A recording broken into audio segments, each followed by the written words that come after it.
होता है। जोधपुर का पत्थर लगावा, करोड़ों करोड़ों रुपए लगे हुए, और आखिरकार देखते हैं कि लोग भी हजारों इकट्ठे होते हैं, लेकिन आरती याद नहीं होती है। उस मंदिर का क्या करोगे? क्या संस्कृति को बचाने में सफल हो जाओगे? आज एक दुर्भाग्य की बात और निवेदन करें हम, जब कभी भी मंदिर बनता है तो लोग कहते हैं कि इस पर ईंडा कौन चढ़ाएगा, प्रतिष्ठा कौन करेगा। तब तक एक व्यक्ति और आता है, वो कहता है कि मेरी तरफ से मंदिर में एक मशीन भेंट। और मशीन कौन सी? नगाड़े वाली।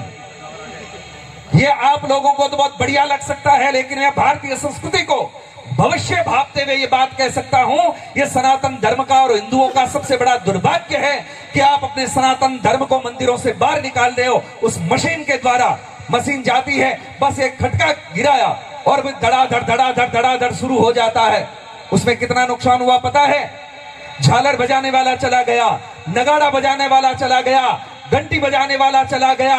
अब रही बात आपकी स्थितियां, जो मैं कह रहा हूं आपको अच्छा ना भी लगे, लेकिन इससे कोई फर्क नहीं पड़ता इस सन्यासी को, क्योंकि मैं जब से घर छोड़ करके निकला था, 6 वर्ष का था, तब से लेकर के आज दिन तक जीवन यात्रा कर रहा हूं। इसमें बिल्कुल बेझिझक कह रहा हूं, और जिसको चुभती है तब भी चुभे। कई बार लोग कहते हैं कि महाराज जी आप ऐसी बात क्यों कह रहे हो, किसी को चुभ जाएगी।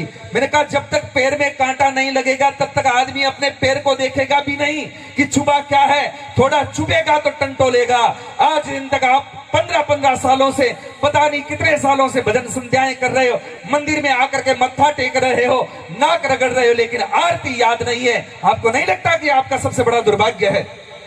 क्या है आपकी भक्ति? आप कैसे प्रमाणित करोगे कि आप भक्त हैं बाएं बांके? आपको जब कोई मंत्र याद नहीं, जब आपको आरती याद नहीं, आपको प्रणाम करना आपको याद नहीं है। आज कोई प्रणाम करता है तो कैसे करता? यूं करता है। इसका मतलब क्या होता है? क्या करोगे आप?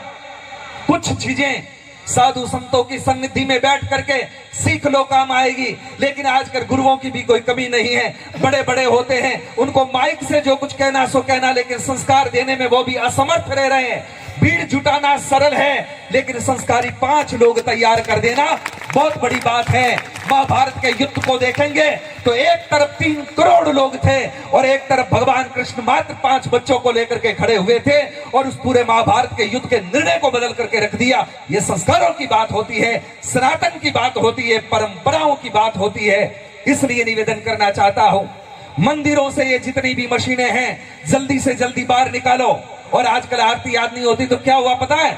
मेमोरी कार्ड आ गया, पेन ड्राइव लगा करके और खटका डाल देते हैं, फिर ओम जय जगदीश हरे हो जाती है, ओम शिव ओमकारा शुरू हो जाती है। आपको कोई लेना देना नहीं। और मुझे तो कभी कभी भ्रम ये भी होता है कि जब नगाड़े बजते रहते मशीन वाले, तब वो आरती घुमाता ताकि किसी को पता न चल जाए कि पुजारी को खुद को भी आता जाता नहीं है। हकीकत तो ये है, क्योंकि बस नगाड़ा बजता रहता है, वो घुमा करके पूरा कर देता, पता भी नहीं चलता कि हकीकत क्या है। लेकिन क्या कहें क्या करें समझ में नहीं आता।